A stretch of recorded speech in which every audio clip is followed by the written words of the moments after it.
Next natin ito, or sisingit muna ako ng integrated na amplifier. High powered integrated amplifier. Tama ba?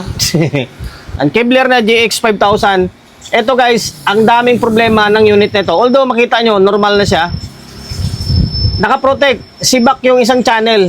Kung saan yung side na channel or kung saan channel ang laging nasisira is nakapagtataka. Tapos binaba natin yung biasing nito. Marami ang nasira. Ubos lahat ng power transistor. Kaya panoorin nyo or ipakita ko sa inyo kung ano yung diskarte na ginawa natin dito. Okay, Kevlar na GX5000 ito ah. By the way, shoutout and then maraming salamat sa may-ari nito na pinagkatiwalaan tayo na gawin yung unit nila. Galing Ugong, Valenzuela ito. Ayun, ipakita ko sa inyo kung paano yung diskarte or paano ko siya ginawa. Siguro mga 2 years daw sa kanila to, hindi pa nabuksan. Bali, first time or tayo nakauna magbukas dito. Ay stock daw.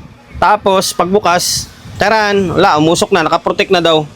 Ngayon, pagbukas ko or pagtanggal ko ng takip ito, ang pinagtataka ko, eto lagi yung side na nasisira. Yung dito na side na to, bakit hindi siya umuusok or hindi gano'n nasisira? Bagkus dito lang lagi. Diba? Mapapansin nyo, umuusok ko. Dito lang lagi yung umuusok. Nakapagtataka. No? Ngayon, kapag ganito, pinakon ako nito, may na-check na ko na parang may mali na mga parts, although susuyorin natin. Okay, pasensya na kung sumingit tayo ng itong klaseng gawa. Wala kasi tayong tagagawa ng integrated ngayon. Pero pa nga ako isa, concert na integrated din. Singit ko na muna siguro yan. Ngayon, baklasin na natin to, i-troubleshoot natin. Nakalas na natin yung board. Ito yung side na may umusok dito na side dito. Dito ay maaring good dito. Ngayon, yung amplifier stage niyan dito. Kasi nga, kung saan banda yung transistor, halimbawa, mula dito, papunta siya dito, papunta rito. Tapos yung isa, papunta naman to dito. Ngayon, pwede nyong i-check yan kung may shorted or wala yung output. Kapag hindi bumigay yung emitter resistor tulad dito. Parasin muna natin to. Pag hindi bumigay yung mga bloke na yan, yung mga puting resistor na yan, pwede nyo ma-check yan, matitrace yan kung may shorted yung output. Ang problema, sa ganitong senaryo is na-open siya. Ngayon, check natin pakita ko sa inyo. Ground, ito ground to Ground to. Tapos, ito is emitter ito. Ito ng emitter resistor. Ngayon, pag chinik mo, wala siyang shorted, di ba? Pero sira yung output dyan. Kasi nga, na-open na yung resistor. Okay, pakita ko ulit sa inyo. Ito, buo ito. Okay, buo pa siya Pero pansinin mo yung transistor. Okay, maring buo or no open na yan. Maring buo ito. Pero itong tatlo, shorted. Short to. May sabihin mo, shorted talaga yan kasi may nakakabit na resistor Open na yung resistor. Ito may resistance lang yan dahil nakakabit sa transistor pero open na yan. Dapat, ang buo na resistor ay ganito. Short dapat yan. Kasi fusible yan Dapat ganyan. Ito, open na to. Tapos ito pang isa. Sana ito, sana. Ito, tsaka ito. Ito. Open Diba? Tapos itong sa dulo, kasi 3 pairs ito 3 pairs ba to? Ay, hindi, 2 pairs lang pala. Short na. Open na. Ibig sabihin, sira itong tatlo. Ito, isa, dalawa, short, and then tatlo. Etong isa na naiwan, i-double check natin to kung buo siya or sira. Tapos itong drive niya, check natin. Okay, maaring buo yung drive niya, pero double check pa rin natin yan. Check natin itong bias transistor naman kung buo pa. Lamang sira na to. Ayan, shorted siya Ayan, tanggalin natin itong output na tatlo. Tapos itong bias transistor. Tapos double check natin yung mga parts dito. Tapos yung mga piyesa na nasunog, palitan natin. Okay, saan banda yon? Dito, siyempre, sa may dito na side na to. Ayan, angat natin yung mga ang problema. Wala na, harangan pala ito. Bahala na, diskartehan natin. Nakalas ko na yung dapat kalasin. Confirm. Yung isa na buo ito. Tapos yung tatlo, yan si Bakto. Yan, tapos ito, open na yan. Tapos pati yung mga yan, sunog oh, 4.7 ohms, open. Okay, tapos itong bias transistor D669, patay tayo dyan. Wala tayong 669 original ah. Ito, sira din to, short. Tatlong output. Isang 1943, dalawang C5200. Tapos na-check ko naman yung drive, buo naman to. Buo naman tong drive. Babalik natin yan. Kasi ito na usok itong 270 ohms. Pwede namang taasan to eh. Yung 270 na to, pwedeng taasan to. Gawin mga 300 ohms ito. Kaso nga lang, nakapagtataka. Kung ang problema dito lang sa may resistor na to, bakit yung kabilang side is hindi umusok, di ba? Bakit dito lang lagi umusok?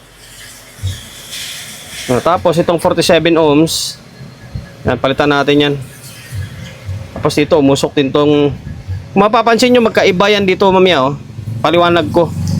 Okay, palitan ko na muna yung mga parts. Kompleto na natin to. Bunot lang itong mga kinabit natin. Naubusan tayo ng parts. Bukas pa tayo magpaparaon kasi walang tigil yung ulan ngayon. Dito, yung bias transistor D669, pinutol natin yung pa tapos dinugtong natin. Wala tayong D669 na orig. Meron tayong rito Japik, dumidikit, kaya hindi tayo gumagamit nun eh. Ito, D669 to, pinutol natin pa niya. Bunot lang yan. Bunot lang yan. Kahit bunot, basta orig, goods yun. Tapos, ito to, 70 ohms. Same lang din dito, to 70 yan. Tapos, ito, 47 ohms, 47 ohms. Yung mga nasunog yan ha. Ito, isa sa napansin ko dito, ito 1.5 ang ginamit dito. Yung 1.5K dito, ang dito is 2.7K. Ang 2.7K yan ha. 2.7 tsaka 5.1. 5.1K tsaka 2.7K. Dapat ganito, 5.1K ito. Dapat 2.7K rin to dito. Yung nasunog dito ay 1.5K yun ang nilagay dito. Kaya ginawa natin, binago natin 2.7 na yan. Okay, ano ba iba?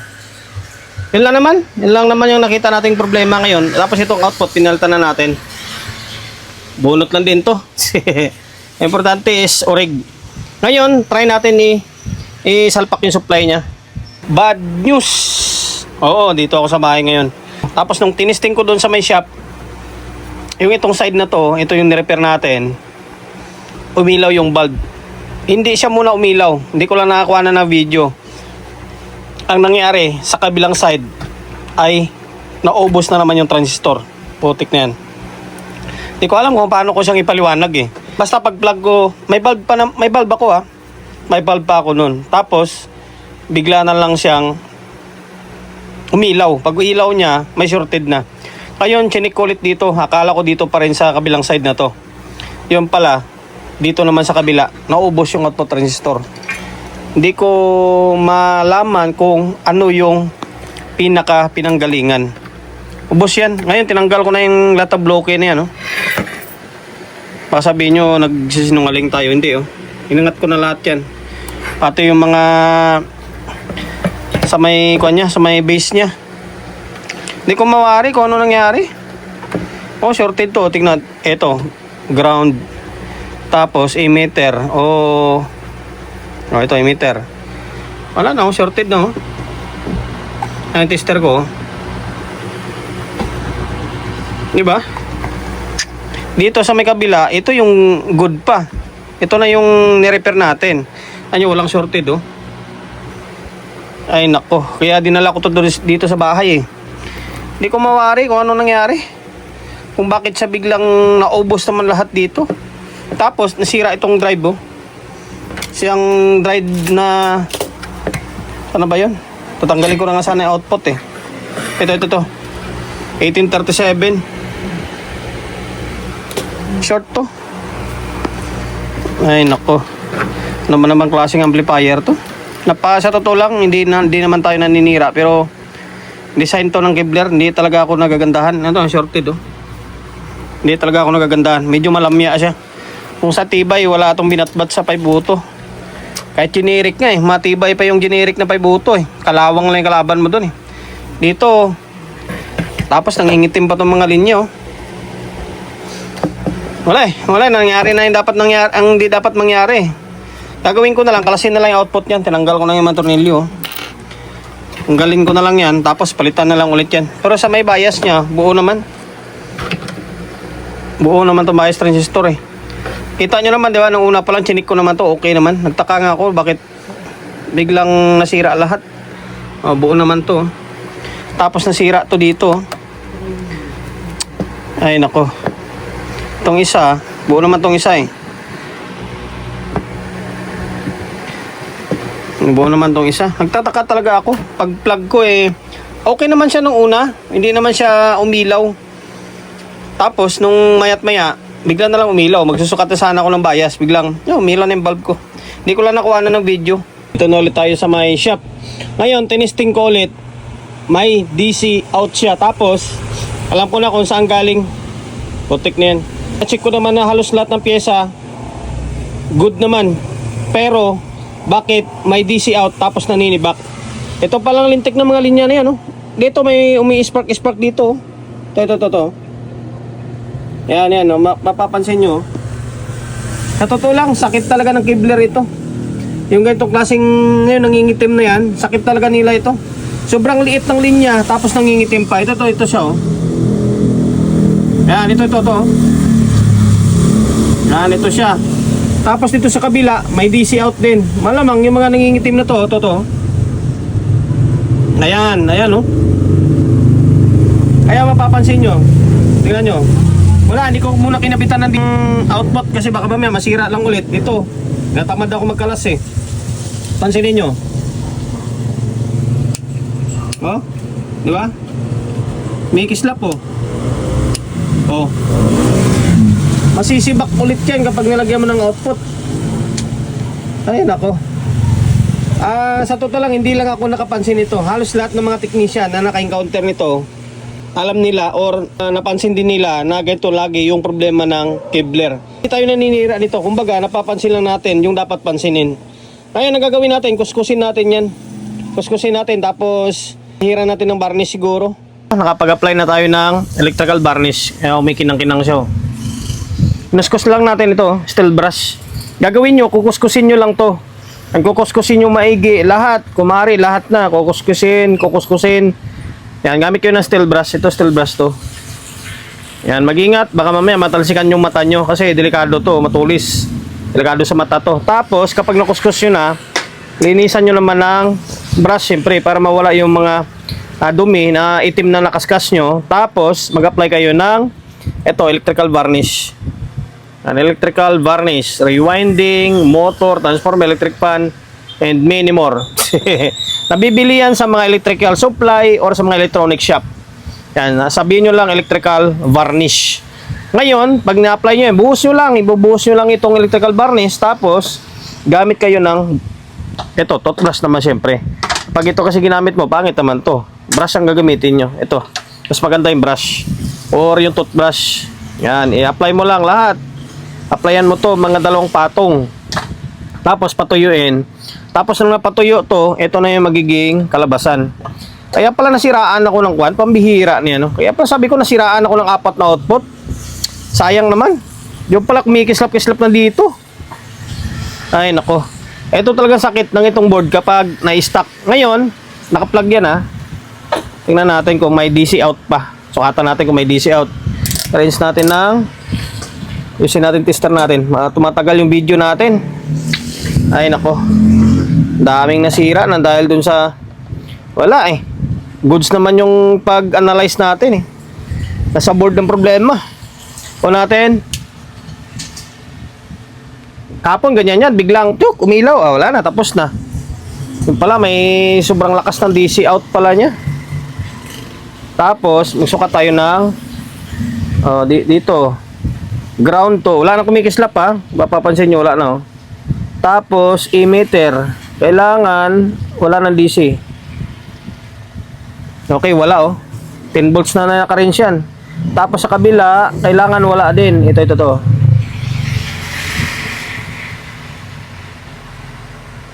Oh, wala na rin, oh. Tapos yung bias niya ay medyo mataas lang yung bias nito, nasa 0.5 to eh. Pwede pa babaan to.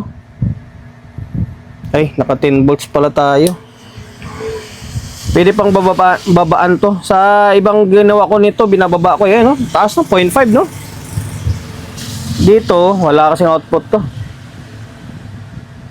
Okay, lagyan muna natin ng output tong isa. Yan, pwede na. Pwede na sa langan to. Ano na lang kulang. Ito, lagyan ko muna ng output to. Tapos, dami pa tayong gagawin, no? Magpapalit pa tayo ng control. A-adjust ko kagad yung bias. Nakumpleto na natin yung output niya. Nakumpleto na yan.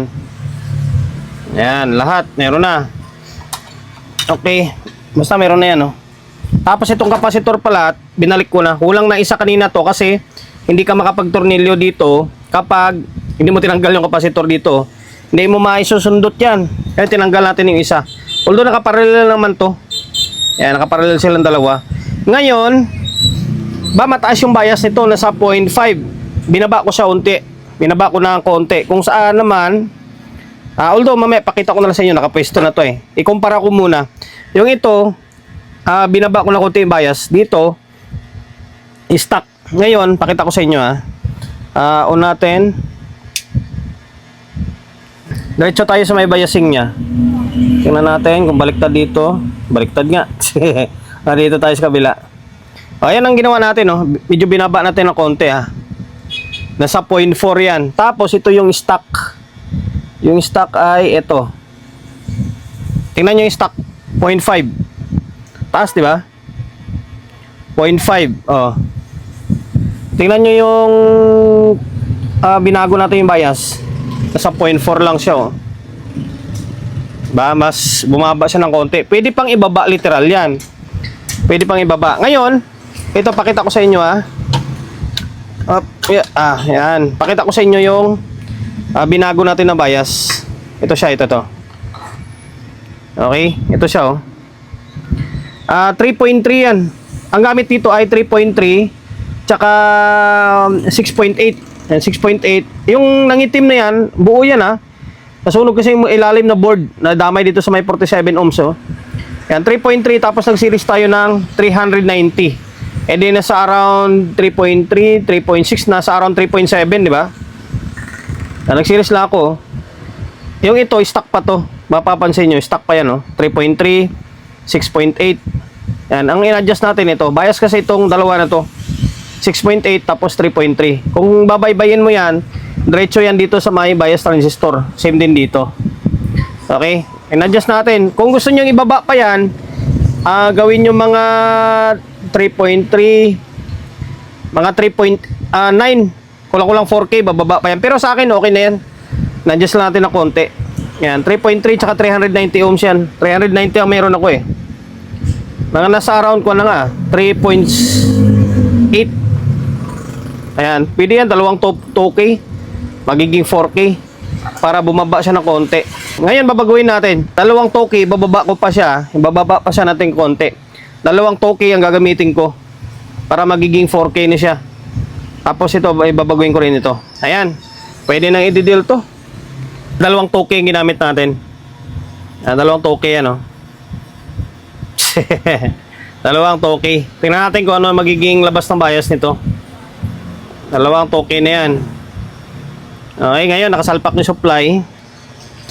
Haba ng video natin dahil lang dito. Ngayon, on natin. Tapos ito sa may, dito na tayo sa may kabila. Ngayon, bumaba na siya, oh. Nasa 0.4 na lang yan or 0.3 na lang yan. Baliktad, dito tayo. Oh, ganda na ng bias niya. Ito ang okay na, pwede na yan. Ayan, na-varnish na natin yan. Pwede na ibalik to, lalaban na ito.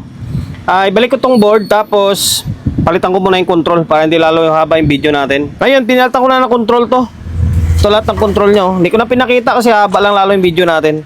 Lahat mula dito sa may mic, papunta dito sa may tone control nya. Bali, isang 8 pin ito. Yung 8 pin ito ay, ito lang yung master volume. Tapos, bass, treble, and then balance. Puro Yung tatlo na to, bass, treble, balance, ay naka-stereo yan. Same din dito sa may mic section niya, stereo. 1, 2, 3, 4, 5, 6, 7, 7 na stereo, isang 8-pin na stereo. Yan, sa may master volume niya, ito yun, ito. Sana may makontrol. 3, sana yung isa. Wala yung master volume ah. Tapos, basta master volume yan, bago yan, ayan oh. May kinang pa siya oh. Tapos, yung isa pa sa concern ni Bossing, itong pindutan. Sa may source niya, dapat pinipindot mo to, para lilipat siya sa Bluetooth, USB, auxiliary, pinalta na natin yan. Ito lang, isa. Ito naman siya oh. Yan, yung tack switch. Yan, mga tack switch kasi sirain to, nangingitim yung loob nito eh. Ngayon, ito na yung magiging labasan. Okay, natin. Binaba natin yung bias nun ha. Naka aux 1 natin, naka-protect pa siya. Medyo matagal na yung delay niya. Akala mo iMix na si CE. Okay, mag-fade yan hanggang sa mawala. Tapos may nakakunik na speaker. Yan, dito ang problema nito, lusaw yung bending post niya. Dapat ang ginagamit is itong speak on para mas matibay. Sabihin ko na lang sa may-ari yan. Ngayon, lagay natin sa may naka-normal mode na. Lagay natin sa may source, sa may Bluetooth. Okay, Bluetooth natin. I-connect natin dito sa may cellphone natin. Isa. Okay, play natin to. Binaba natin yung bias niya. Mas medyo titibay yan. Tapos dito pala, binago natin to. 2.7 na nilagay natin dyan. Okay, volume natin. Ayan o. Left channel natin. Kailangan gagana siya. Ay, walang bass. Lagyan natin ng bass. Left channel, tapos kailangan i-right channel natin, dapat meron din para gagana yung dalawang side.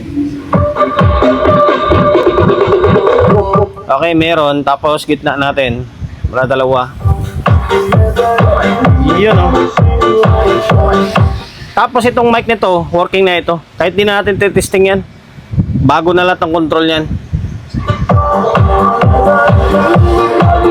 Yun lang guys, hanggang dito na lang. Pinahirapan tayo. Akalain mo dahil lang sa corroded na yon, nadalian pa tayo ng 4 na.